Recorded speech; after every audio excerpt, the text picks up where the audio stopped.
আজকে দেখলাম ফজো পাগলা উনি বলছে শিবির পাকিস্তানি, এইটা আমার নাম দেওয়া। আপনি কেন? আপনার বাবা দিলেও আমরা কিছু মনে করি না, কারণ আমরা পাকিস্তান পন্থী না, আমরা বাংলাদেশ পন্থী। যারা বিভিন্ন দেশপন্থী তারা কিন্তু ওই দেশে চলে যাচ্ছে। কথা বলেন না কেন? আমরা শুধুমাত্র স্বাধীনতা আন্দোলনের সময় যুদ্ধের পক্ষে ছিলাম না তা না, ডাইরেক্ট হয়তো করি নাই, কিন্তু ইতিহাস বলছে আমরা এই দেশে তখন ভারত বিরোধী ছিলাম। এটা জামাত ইসলামী 54 বছর আগে বুঝেছে, আর মানুষ এখন বুঝতেছে ওইটা, যে আসলেও তো ভারত আমাদের শত্রু। আজকে ইটালি যাওয়ার সময় প্রায় 24 জন একটা ট্রলারে চুরি করে যাচ্ছিল, 24 জনই মারা গেছে। যে দেশে সৎ, যোগ্য এবং দেশপ্রেমিক মানুষ জামাত ইসলামী ছাড়া অন্য কোনো দলে আপনি পাবেন না। আমি ওপেন বলছি ভাই, অন্য যা আছে সব চাপাবাজি, ধান্দাবাজি আর চাঁদাবাজি ছাড়া কিছুই নেই, কোনো চরিত্রও নেই তাদের। হ্যাঁ, তারা যদি যাদের আদর্শ মেনে চলে ওই আদর্শের উপরও থাকতো তাও আমি দোয়া করতাম। অধিকাংশ গুলোই তাদের এই আদর্শের উপরেও নেই, এখন সব হয়ে গেছে এখন দুনিয়াদার আর তাদের ধান্দা। আউযু বিল্লাহি মিনাশ শাইতানির রাজীম। বিসমিল্লাহির রহমানির রহিম।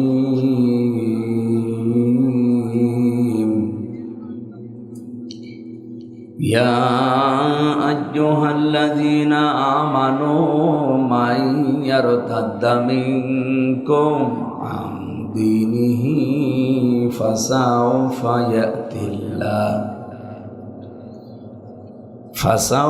ইয়াতিল্লাহু বিকওমিন ইউহিব্বুহুম ওয়া ইউহিব্বুনাহু আযিল্লাতিন আলাল মুমিনিনা আইজ্জাতিন আলাল কাফিরিন ইউজাহিদুনা ফি সাবিলিল্লাহি ওয়া লা ইয়াখাফুনা লাওমাতা লাইম। যালিকা ফাদলুল্লাহ, যালিকা ফাদলুল্লাহি ইউতিহি মান ইয়াশা, আল্লাহু ওয়াসিউন আলিম। সাদাকাল্লাহুল আযীম।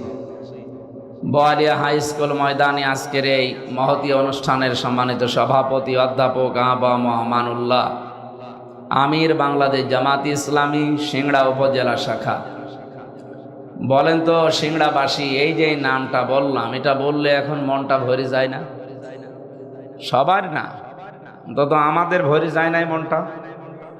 এই নামটা উচ্চারণ করতেও দেয়নি, যদিও উচ্চারণ আমরা করতাম। এই 54 বছরে আমাদেরকে বিভিন্ন মিথ্যা, বিভিন্ন তহমত আমাদের নামের আগে লাগিয়ে এদেশের মানুষের কাছে কালার করে রেখেছি।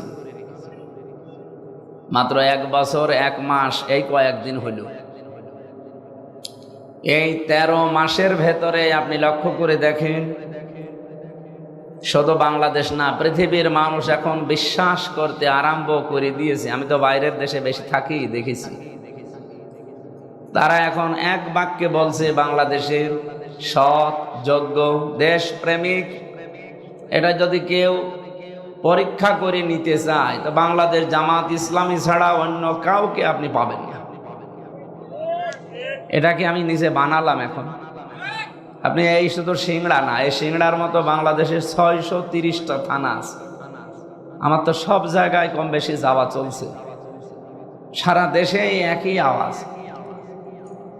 সৎ, যোগ্য এবং দেশপ্রেমিক খোদাভীরু মানুষ যদি পেতে হয়, একটা ফ্যাক্টরি আছে বাংলাদেশে, সেটার নাম জামাত ইসলামী। আপনি এখন বয়স আপনার 65 বছর, 70 বছর, এই বয়সে কোনো বিশ্ববিদ্যালয়ে আপনাকে ভর্তি নেবে? আর নিলেও আপনি ভর্তি হতে পারবে? আর ভর্তি যদিও আপনি হতে পারেন, এখন সময় দিতে পারবেন এত পড়াশোনা করা? কিন্তু আল্লাহর একটা নিয়ামত বাংলাদেশ জামাত ইসলামী, এটা একটা বিশ্ববিদ্যালয়ের মতো।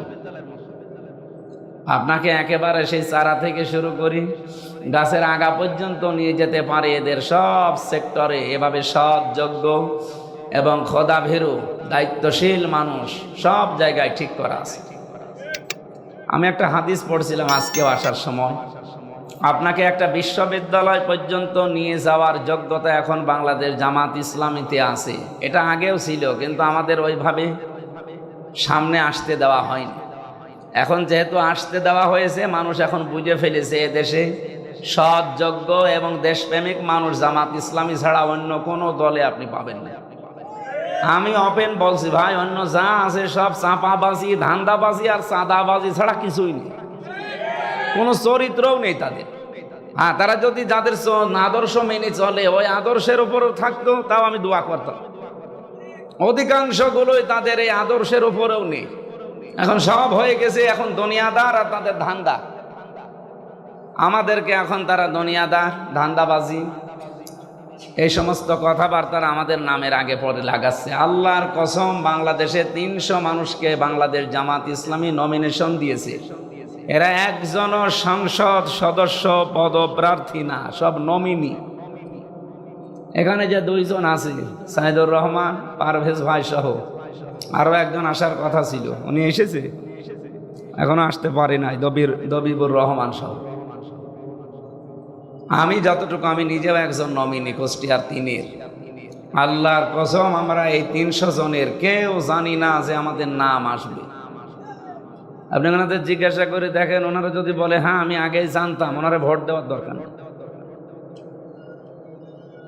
একটা দৃষ্টান্ত স্থাপন করেছে বাংলাদেশ, কোনো দল পারে নাই। আপনি এই নমিনেশন নেওয়ার জন্য দেখবেন অন্য দলে কয়েক কোটি টাকা তারা বাজেট করবে, এমনকি মারামারি করে মরে যাবে। আমি কি এটা বেশি বললাম? আপনি দেখেন, শুরু হবে কিছুদিন পর, এখনো তো হয়নি। আমার আসনে 4 জন, সব ওই রকম নেতা। ওরা এক একজন 100 কোটি 200 কোটি টাকা নিয়ে বসে আছে যে আমারে দেওয়া লাগবে। কেন ভাই? আমার 1 টাকা খরচ নেই, 1 টাকা তোলার ধান্দাও নেই। আর আপনি 100 কোটি টাকা যদি খরচ করেন, অবশ্যই আপনার কোনো ধান্দা আছে।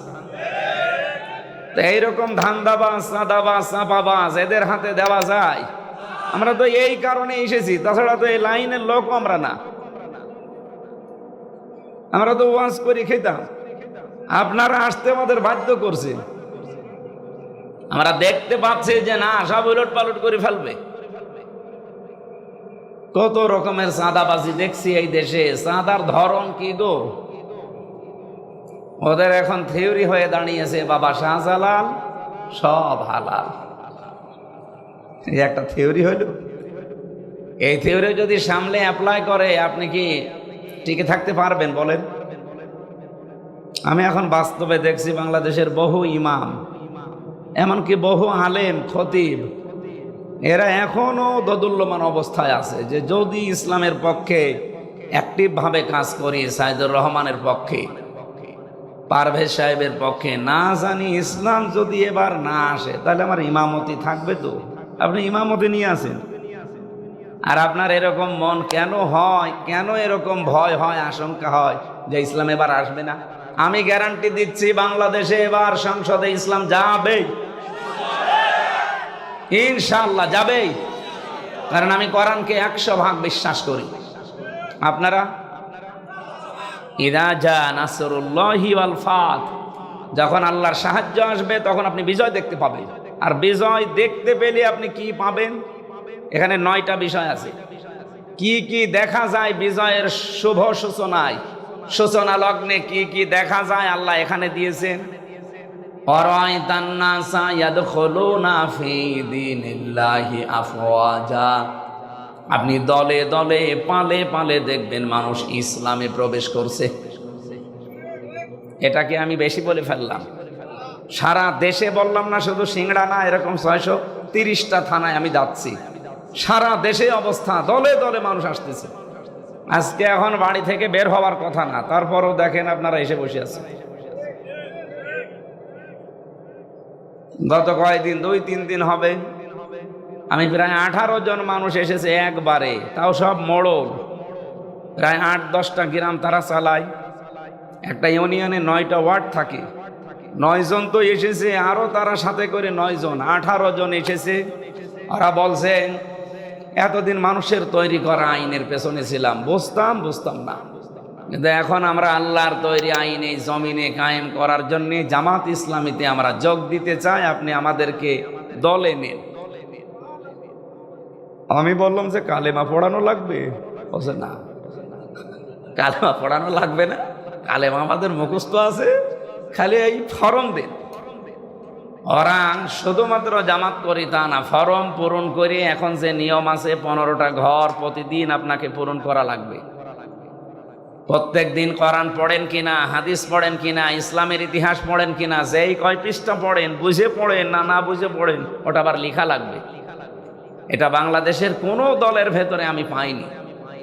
আপনাকে কিচ্ছু করা লাগবে না, শুধুমাত্র জামাত ইসলামীতে অ্যাক্টিভ ভাবে 6 মাস কাজ করেন, আল্লাহর কসম আপনার জীবন পরিচ্ছন্ন হয়ে যাবে, সে যত বড় খারাপ মানুষ হোক। আমি জেলখানায় 2 জনকে একটু টিপস দিয়েছিলাম, তারা জেলে আছে, কেউ 22 বছর, কেউ 18 বছর। মানুষ আর মানুষ নেই, তাদের মনুষ্যত্ব হারিয়ে গেছে, কারণ জেলের ভেতরে অনেক দিন থাকলে ওরা পাথর হয়ে যায়। মানুষের ভেতরে আর মনুষ্যত্ব বলতে কিছু থাকতে চায় না। এক জায়গায় 24 ঘন্টার কয়দিন থাকা যায়? অথচ তাদেরকে কোরআনে কারিম প্রতিনিয়ত যে আধা ঘন্টা 1 ঘন্টা পড়াতাম, যে আপনারা শুধু কোরআনের কাছে আসেন। এরপরে আমি তাদেরকে কয়েকটা বই পড়িয়েছিলাম, জনাব এটিএম আজহারুল ইসলাম পাঠিয়েছিলেন ওই কয়েকটা বই। ভেতরে তো বইও পাওয়া যায় না, উনি আমাকে যেগুলো পাঠাইতো ওইগুলো আমি রিলে করতাম, পড়ে নেই। তারাও শিক্ষিত মানুষ। শেষ পর্যন্ত দেখলাম মাত্র 6 মাসের ভেতরে 18 বছর জেল খাটে, 22 বছর জেল খাটে, পরিবর্তন হয়ে গেছে। জীবনে বেরিয়ে যেতে পারবো কিনা জানি না, যদি যেতে পারি কোনোদিন, আল্লাহর দিন কায়েমের জন্য আমার এই জীবন আমি অক্ষ করে দিলাম। যেহেতু নামটা আমি উচ্চারণ করেছি বাংলাদেশ জামাত ইসলামী, উনি আমির, এখানে সিংড়া উপজেলার আমির অধ্যাপক আবু আমানুল্লাহ। আল্লাহ তার গোলামকে সুউচ্চ মাকাম দুনিয়া আখেরাতে দান করেন।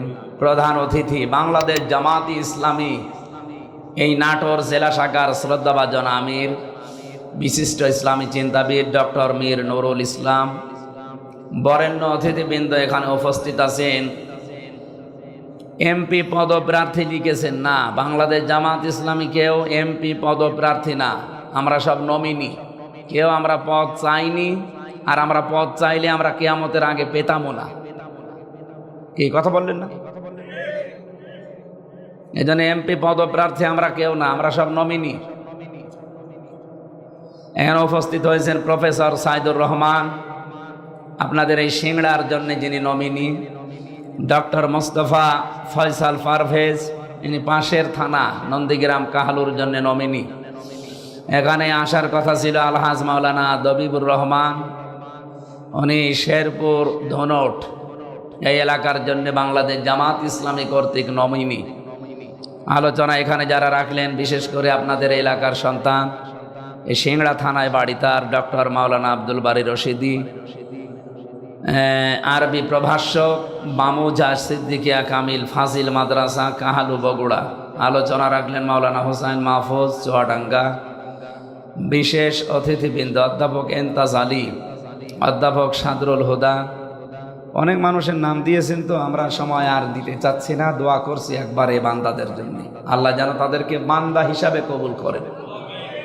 বিশ্বনবীর বহু নাম ছিল, কিন্তু আদরের নাম ছিল আব্দুন। কি নাম ছিল? আব্দুন বা আব্দুল্লাহ। ওরা কোরআন শরীফ খুলে দেখবেন আল্লাহ ওনাকে বহু নামে ডাক দিয়েছে, নাজিরা, বাশিরা। আমি সবচাইতে বেশি সুন্দর নাম পেয়েছি এই আব্দুলটা। আল্লাহ রাব্বুল আলামিন তাকে ডাক দিয়েছেন তহা, ইয়াসিন, মুজাম্মিল, মুদ্দাসসির।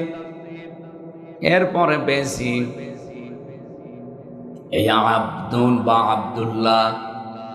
রাব্বুল আলামিন তাকে এত বেশি ভালোবাসতেন, অন্যান্য নাম বলে কোরআন নাজিল করতে তার উপরে পারতেন। কোরআন নাজিল যেখানেই করেছেন অধিকাংশ জায়গায় দিয়েছেন আব্দুন وإن كنتم في ريب مما نزلنا على عبدنا تبارك الذي نزل الفرقان على عبده ليكون للعالمين نذيرا।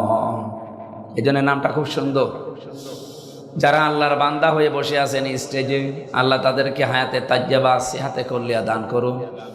আপনারা সেই জহরের পর থেকে এসেছেন, অনেকে আসরের পরে, মাগরিবের পরে, এই ভেজা জায়গায়, কর্দমাক্ত জায়গায় যারা বসে আছেন কোরআনের জন্যে কষ্ট করছে, আল্লাহ এই কষ্টকে যেন জান্নাতে যাওয়ার একটা মাধ্যম বানিয়ে দেন। দল মত নির্বিশেষে আজকে এখানে সবাই আমরা এসেছি, কিন্তু এখন আমরা সব এক দল। কয় দল বলেন তো? কার দল? আল্লাহর দল। এই বাংলাদেশে এখন দল দুইটা, হয় আল্লাহর দল নয় শয়তানের দল। এর বাইরে আর কিছু নেই। যদি কেউ অন্য কোনো নামেও আসেন, হয় তাকে আল্লাহর দলে থাকা লাগবে, নাই শয়তানের দলে থাকা লাগবে। আল্লাহর দলে থাকতে হলে কি করা লাগবে, শয়তানের দলে থাকতে হলে কি করা লাগবে, এটা কোরআনে নেই। বলেন বলেন। এখনো পর্যন্ত যারা বোঝার পরেও এই কাজগুলো করতে চান না, তাদেরকে আমি আজকের তেলাওয়াতকৃত আয়াত থেকে কিছু ডিরেকশন দিতে চাচ্ছি। এটা আমার নিজের, এটা আল্লাহর দেওয়া, আমি শুধু অ্যাডভার্টাইজ করছি। এই এখানে কথা বন্ধ করে লাগবে। আল্লাহ পাক বলেন, এটা সূরা মায়েদার 54 নম্বর আয়াত। তাফসিরুল কোরআন যেহেতু লেখা, তাফসিরের হক হচ্ছে উসুলে তাফসিরের 15টা নিয়ম আছে। কোন আয়াত থেকে কথা বলতে হলে আগে দেখা লাগে তার আগে পরে আল্লাহ আগে কি বললেন। যেহেতু সূরা মায়েদার প্রথমে আমরা নামকরণটা একটু জানাচ্ছি। মায়েদা শব্দের শাব্দিক অর্থ দস্তরখানা, কি খাবারের প্লেট। এখান থেকে একটা মাসলা এসেছে তাফসিরে, যদিও বিষয়টা আমরা অনেকে গুরুত্ব দেই না। পৃথিবীতে যদি আপনি এই দস্তরখানা বিছিয়ে খাবার খাওয়ার অভ্যাস তৈরি করেন, যে খাবারগুলো পড়ে যায় ওগুলো যদি আপনি তুলেও খেতে পারেন, জান্নাতে এসে হুর আল্লাহ দেবে, তার যে দেন মোহর লাগবে ওইটা আল্লাহ এর মাধ্যমে আদায় করে দেবেন। না, আমার প্রশ্ন আছে এখানে। সুবহানাল্লাহ বলছেন, ঠিক আছে। আপনি জান্নাত পাবেন কোন কোন গ্যারান্টি আছে আপনার কাছে? আছে? নেই। অথচ নবীজি বললেন, যারা দস্তরখানায় পড়ে যাওয়া খাবারটা তুলে খেতে পারে, এই মানুষগুলো জান্নাতে যে হুরের সাথে বিয়ে হবে, এর দেন মোহর এটা আদায় হয়ে যাবে। তার মানে আপনি বিশ্বাস করতে পারেন, এই আমলটা যদি আপনার জীবনে থাকে, ঈমান তো মাস্ট বি থাকা লাগবে। যদি এই আমলটা আপনার কাছে থাকে, জান্নাত আপনি প্রবেশ করবেন, হুরের সাথে আপনার বিয়ে হবে। দ্বিতীয় তাফসীর হচ্ছে মায়েদার। দস্তরখানা বলতে আল্লাহ আমাদেরকে একটা শিক্ষা দিতে চেয়েছেন। তামাম পৃথিবী আল্লাহ খাবারের প্লেট বানিয়ে রেখেছেন, কারণ এই যে রাজ্জাক নামটা দুনিয়ায় কেউ নিতে পারে না, এটা আমার আল্লাহর জন্য খাস। কাউকে যদি আপনি রাজ্জাক বলতেও চান, তাকে বলা লাগবে আব্দুর রাজ্জাক, শুধু রাজ্জাক বলা যায় নেই। ইন্নাল্লাহা হুয়ার রাজ্জাকু যুল কুওয়াতিল মাতিন। কোরআনে অন্য জায়গায় আল্লাহ দিয়েছেন, ওমা মিন দাব্বাতিন ফিল আরদি ইল্লা আলাল্লাহি রিজকুহা। জমিনে এমন কোন বিচরণশীল জীব নেই যার রিস্কের দায়িত্ব আমি আল্লাহর হাতে নেই। আমার মনে হয় আজটা একামতে দিন যারা এদেশে কায়েম করতে চায়, তারা যেহেতু কোরআনে কারিম স্টাডি করে বেশি, পড়াশোনা তাদের বেশি, এই আয়াতটাও তারা পড়েছে বারবার বারবার বারবার। এই জন্যে তাদের আল্লাহর প্রতি ভরসা এত বেশি। এদেশের অন্য দলের মানুষ যেখানে বলছে 15 বছর খাইনি, খাবো না, করবো কি, অথচ এই দলের লোক বলছে রিস্কের মালিক আল্লাহ। এই জন্য এই 13 মাসে তাদের নামে একটা চাঁদাবাজির মামলা নেই। আপনাকে তো এটা তৈরি করা লাগবে যে রাজ্জাক আমার আল্লাহ, আমি না খেয়ে মারা যাব না, আমার চেষ্টা থাকা লাগবে কর্মজীবনে। হালাল রুজি উপার্জন করার জন্য আমি যে চেষ্টা করব এতটুকুই আমার দায়িত্ব। কিন্তু রিস্কের মালিক কে? যারা এটা এখনো পর্যন্ত বিশ্বাস করেন না, তাদেরকে শুধু সাদাবাজি না, তাদের দুনিয়া সব দিয়ে দিলেও পেট ভরবে না। নবীজি বলেন, বনি আদম সন্তানদের স্বভাব এমন, সবার না, কিছু সন্তান আল্লাহর জমিনে এমনও আছে, তাদেরকে যদি আপনি একটা স্বর্ণ ভর্তি করা মাঠ দিয়ে দেন, ওই মানুষগুলো বলবে যদি আর একটা মাঠ পেতাম তাহলে আর একটু ভালো হতো। আল্লাহর নবী বলেন, ওকে যদি পাশে আর একটা স্বর্ণ ভর্তি মাঠ দেন, ও বলবে যদি আর একটা পেতাম ভালো হতো। বিশ্বনবী হাদিসের শেষে জানিয়েছেন, ইল্লা তুরব, এ বনি আদম সন্তানের পেটটা এই 3.5 হাত বডির ভেতরে মাত্র কয়েক ইঞ্চি পেট, এটা ভরতে হলে কবরের মাটি ছাড়া সম্ভব না। আমরা এখান থেকে যে সে দ্বিতীয় তাফসিরের যে শিক্ষাটা পেলাম, মায়েদা মানে দস্তরখানা, মায়েদা মানে খাবারের প্লেট, এটা যেহেতু আল্লাহ সাজিয়ে রেখেছে তামাম দুনিয়ায়, সুতরাং রিজিক আমার যা আছে এটা আমার কাছে আসবেই, আমি না খেয়ে মরবো না। আমার দায়িত্ব আমি যেন কোনো হারাম ইনকামে পা না বাড়াই। কি কথা বোঝা গেছে?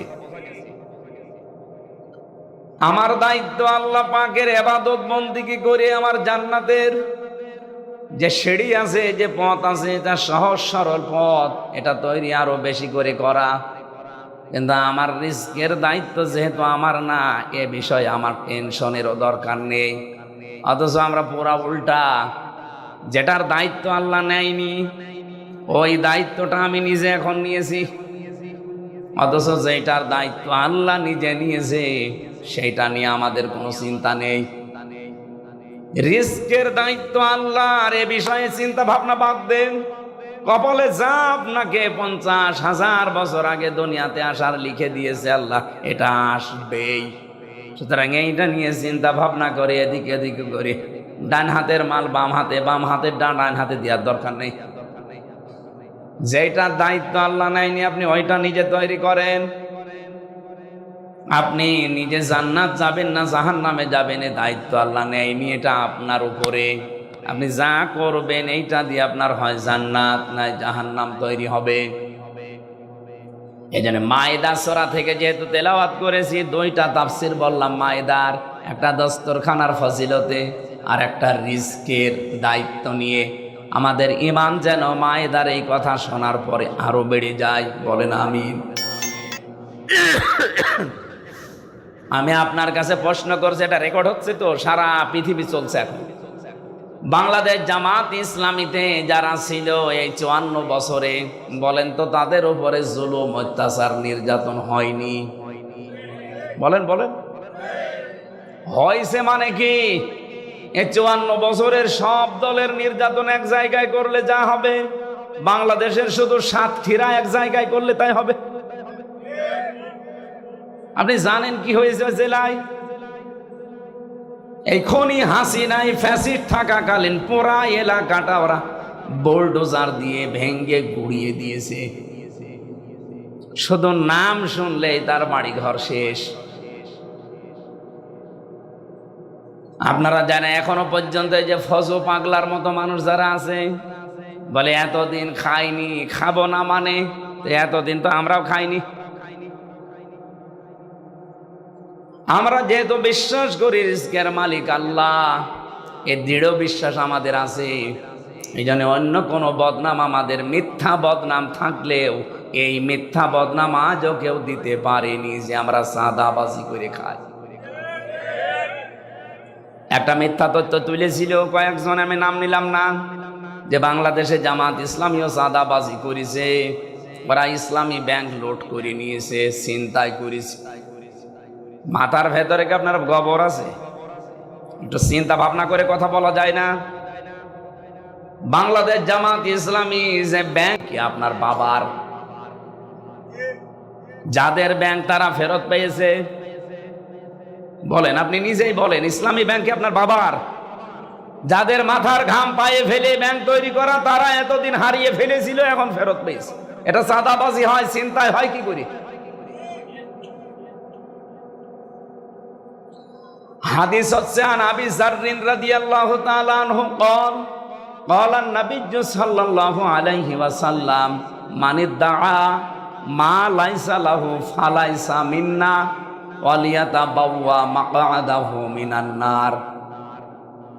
বিশ্বনবী বলেন, যেই জিনিসের মালিক তুমি না, যদি জোর করে জবরদস্তি করে দখল করো, ওইটা নিজের দায়িত্বে নিয়ে নাও, এক নম্বরে তোমার শাস্তি হচ্ছে ফালাইসা মিন্না, ওই দিন থেকে তুমি আমার আর উম্মত রইলে না, বের হয়ে গেলে।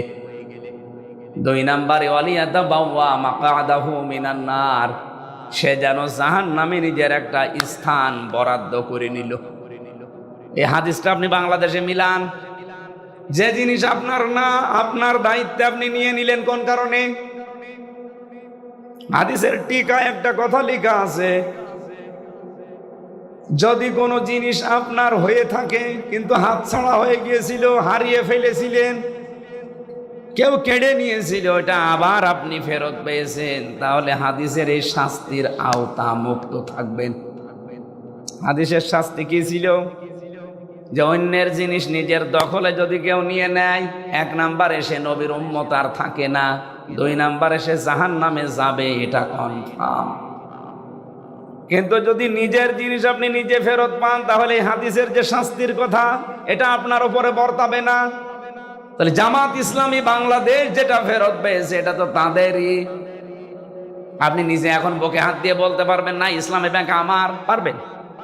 বলেন। আপনি কোন কারণে এই মিথ্যা তহমত তাদের উপরে লাগিয়ে জাতির কাছে বিভ্রান্ত ছড়ান? মানুষকে এখন আগস্টের 5 তারিখের আগে আছে, সব বোঝে যে আপনি কি বলতে চান। আমার কুষ্টিয়াতে তো আমি দেখেছি, এক এক বাজারে এখন এই গণসংযোগে যায়, বিভিন্ন মার্কেটে ঢোকা যায় না, জড়িয়ে ধরে হাউমাউ করে কাঁদে যে হুজুর আসবে কবে সময়, নীরব বিপ্লব ঘটাবো এবার, আর পারছি না, সহ্যের বাইরে চলে গেছে। আগে তো চাঁদা দিতাম সেভাবেই হোক 15 টাকা, এখন দেওয়া লাগছে 30 টাকা। এরপরও বড় গলায় কথা বলেন টকশোতে বসে, আপনার লজ্জা করে না? আপনি মানুষ। আজকে দেখলাম কে যেন ফজলু, এই নামটা কোন কোন জায়গা থেকে এসেছে অনেকটা ব্যাখ্যা দিয়েছে। ফ দিয়ে জানিয়েছে ফেরাউনের ফ, আর বর্গের জ দিয়ে দিয়েছে আবু জেহেলের বর্গের জ, আর ল দিয়ে আবু লাহাবের ল। ফজলু বড় বড় 3 জন কাফেরের নাম থেকে ওর নামটা নিয়েছে। এই জন্য কথাবার্তারও সব কাফেরদের মতো।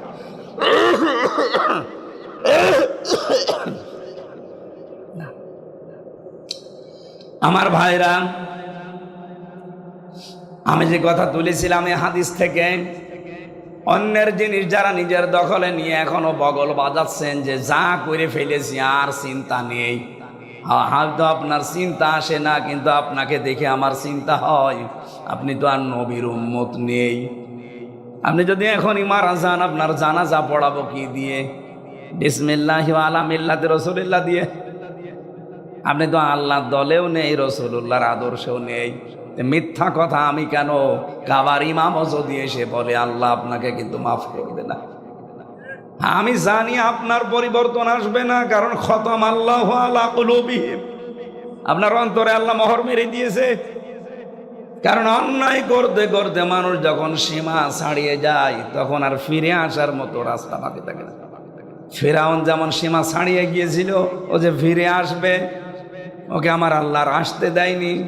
তাফসিরে পড়েছি, ও কিন্তু শেষ কথা বলতে চেয়েছিল লা ইলাহা ইল্লাল্লাহি, ইল্লাল্লাহ বলতে পারে না, ইল্লাল্লাহ বলতে যাবে ইল্লাল্লাহ জি বলেছে। চা খাওয়া ঠিক হয় না, চিনি দিয়েছে তো গলাটা বসে গেল।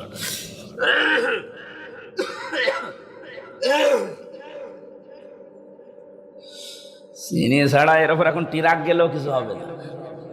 গলার উপর যে চাপ চলছে, 5টা চলছে, এটা নেই 6টা, আর কত পারবে? কি এটা বগুড়ার নাটোর 2 জেলার মাঝে না?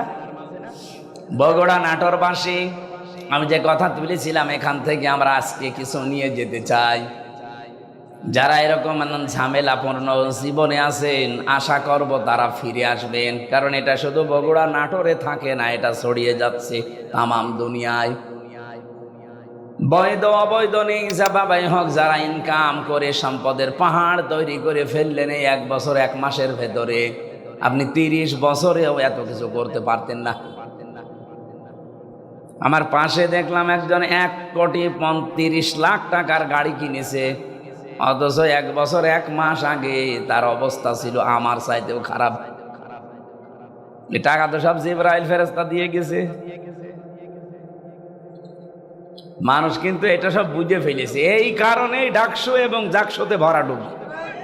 আপনি চিন্তা করেন, কোথায় 14,000-এর উপরে পেয়েছে, আর এ পেয়েছে মাত্র 5,000। কয়টা? আমি ধরে নিলাম যে অনেকে বলছে যে না ছাত্রলীগ ওদেরকে ভোট দিয়েছে, মানলাম।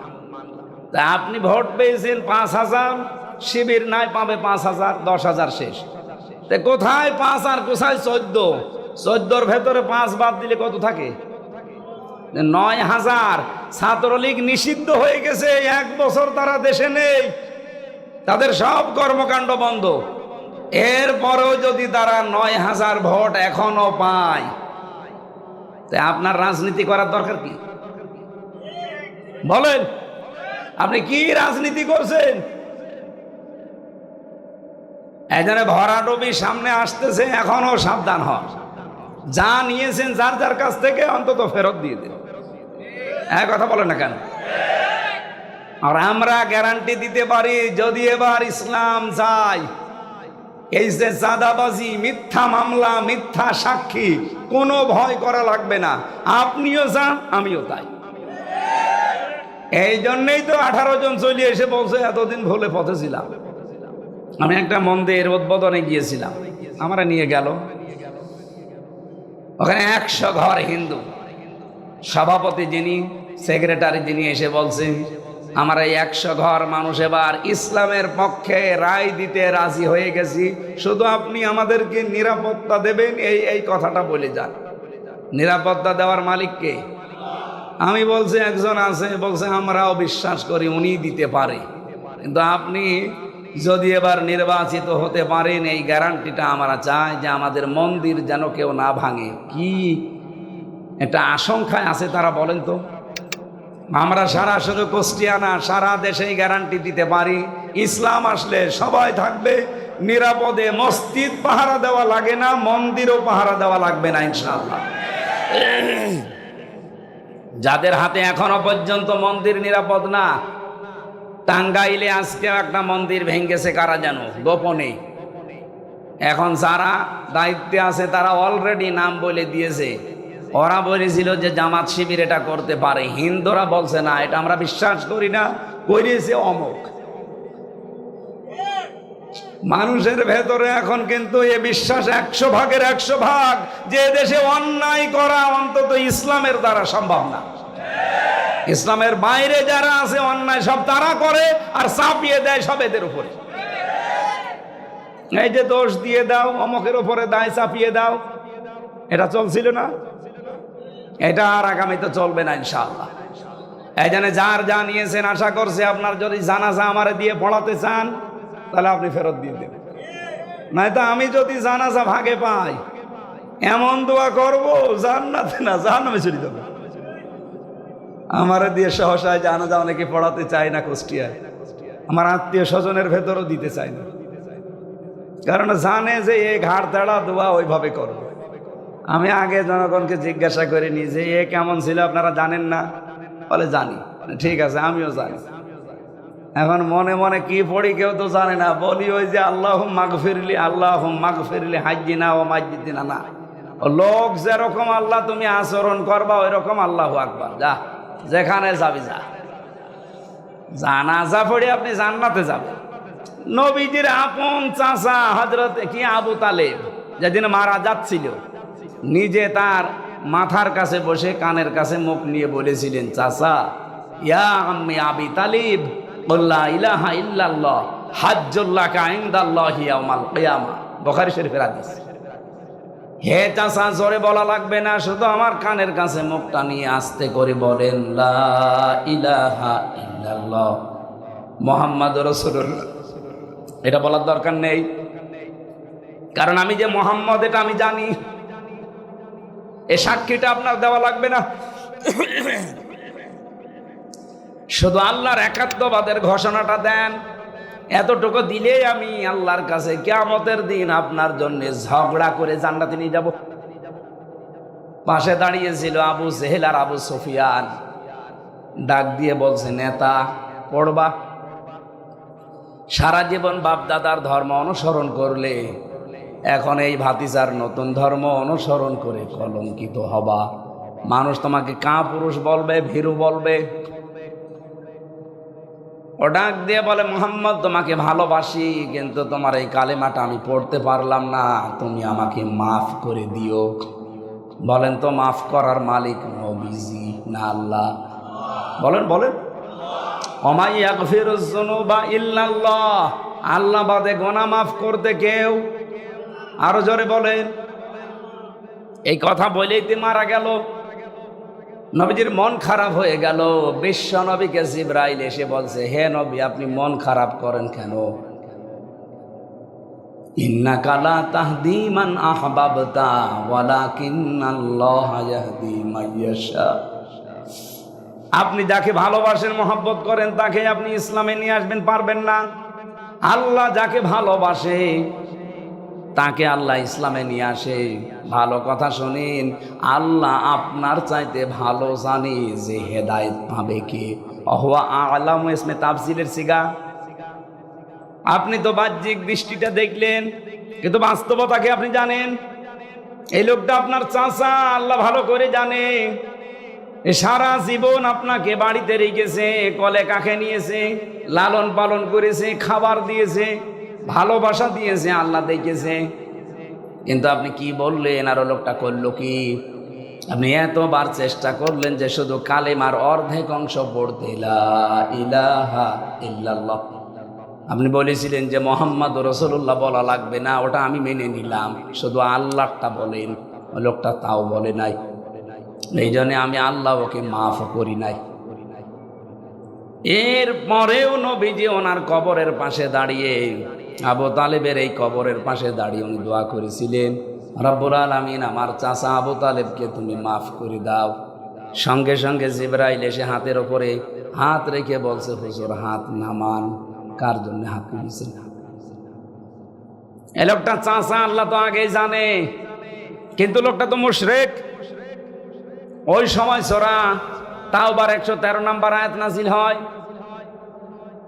মা কানা লিন-নাবিয়্যি ওয়াল্লাযীনা আমানু আইয়াস্তাগফিরু লিল-মুশরিকিন। কোন নবীর জন্য, এমনকি কোন মুমিন বান্দার জন্য এটা জায়েজ না, শোভনীয় না, উচিত না যে কোনো মুশরিকের জন্য আল্লাহর কাছে মাপ চাবে, ক্ষমা চাবে, দোয়া করবে। কি বুঝলেন এই আয়াত থেকে? যেই নবী কোনোদিন জীবনে এভাবে হাত তোলা লাগে নাই, মনের ভেতরে কামনা আসলেই কবুল হয়ে গেছে। শুধু নামাজে দাঁড়িয়েছিলেন একবার, মনের ভেতরে একটা আকাঙ্ক্ষা এসেছিল যে আল্লাহ 17 মাস আজ নামাজ পড়ছে বাইতুল মুকাদ্দাসের দিকে, যদি কাবা শরীফের দিকে নামাজ পড়তে পারতাম মনটা আরো বেশি ভালো লাগতো। 2 রাকাত নামাজ হয়ে গেছে। আল্লাহ বলেন, এক্ষুনি আপনি মুখ ঘুরিয়ে ফেলেন নামাজের ভেতরে। হাত তোলা লাগে না নবীজির, শুধু মনের ভেতরে কামনা আসলে আল্লাহ কবুল করে নিয়েছে। অথচ সেই নবী আজ হাত তুলে বসে আছে, আমার চাচারে মাফ করা লাগবে। আল্লাহ বলেন, হাত নামান, আপনার চাচা মুশরিক। আমার মাঝে মাঝে তার জীবনীটা পড়লে মনে হয় পৃথিবীতে এখন এমন এরকম একজন মানুষ আপনি অ্যাক্টিভ পাবেন না যে আবু তালেবের চাইতে নবী মুহাম্মদুর রাসূলুল্লাহর আদর্শকে বেশি আগিয়ে নিতে চেয়েছে। সে বুক দিয়ে আগলিয়ে রেখেছিল, বাড়িতে রেখে রেখে কোলে কাঁখে নিয়ে মানুষ করেছে নবীজিকে। হাদিসটা যদিও দুর্বল, আমি শিক্ষার জন্য বলছি। কিয়ামতের দিন এই লোকটার পায়ের নিচে শুধু জাহান্নামের 2টা ফিতা দেওয়া হবে, তাও পুরা স্যান্ডেল না, ফিতা। ফিতার ওপরে ওকে দাঁড় করানোর সঙ্গে সঙ্গে ওর মাথার মগজগুলো ফুটতে থাকবে। শুধু ফিতা দেওয়া হবে পায়ের নিচে, পুরা শরীরের কোনো জায়গায় জাহান্নামের আগুন লাগবে না, শুধু একটা জায়গায়। আমার প্রশ্ন হচ্ছিল, কেন শুধু পায়ে আল্লাহ আগুনের ফিতা দেবে, আর পুরা শরীরের পা, মাথার চুল থেকে শুরু করে পায়ের এই পাতা পর্যন্ত একটা জায়গায়ও তার জাহান্নামের আগুন লাগে নাই, শুধু ওই ফিতার কারণে টকবক করে ফুটছে। যারা মুহাদ্দিস ব্যাখ্যা করতে গিয়ে লিখেছেন এটা, যে এই লোকটা সারাটা জীবন যেহেতু রাসূল তার বাড়িতে ছিল, নবীজিকে কোনো সময় মাথায় নিয়েছে, কোলে নিয়েছে, কাঁধে নিয়েছে, কাঁধে নিয়েছে, পেটে নিয়েছে, বুকে নিয়েছে। আল্লাহর নবীর এই শরীরটা যেখানে যেখানে লেগেছে ওই জায়গাতে আল্লাহ জাহান্নামের আগুন লাগান নাই। যেহেতু পায়ের নিচে কোনোদিন রাসূলকে রাখে নাই, এই জন্য পায়ে আল্লাহ ফিতা লাগিয়ে দেবে। আমি এখান থেকে আর একটা শিক্ষা দিতে চাই, কত ভালোবাসতো নবীজিকে বলেন তো। এই লোকটা শুধু মুশরিক হওয়ার কারণে যদি আল্লাহর নবীর দোয়া আল্লাহ ফেরত দিয়ে দেয়, বাংলাদেশে কত টাটকা মুশরিক মরে যাচ্ছে। কি এখন প্রশ্ন আসতে পারে, মুশরিক কই, আমরা তো খুঁজে পাই না। এবার আমি বলছি, সূরা শূরা 13 নম্বর আয়াতের শেষের আগের অংশে দেখবেন, এটা তো 4-5 লাইন আয়াত, শেষের লাইনের আগের লাইনে দেখবেন এই শব্দটা আছে।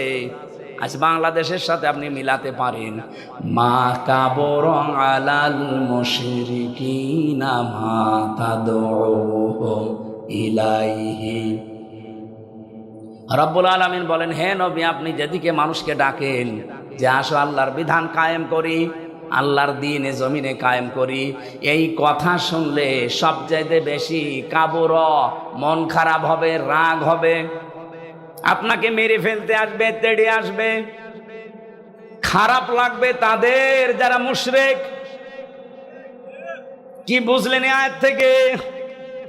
যে পৃথিবীতে যদি কেউ মুশরিক হয়, তার মানে যে শিরিক করে তাকে আমরা কি বলি? বলেন বলেন।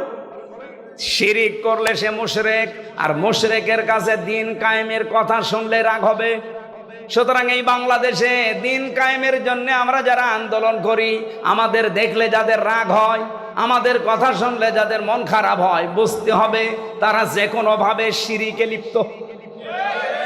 প্রশ্ন আসতে পারে, কই আমি তো শিরিক করি না। আরে ভাই, আপনি টের পাচ্ছেন না? আল্লাহর কোরআন তোর মিথ্যা না? কি কথা বলেন না কেন?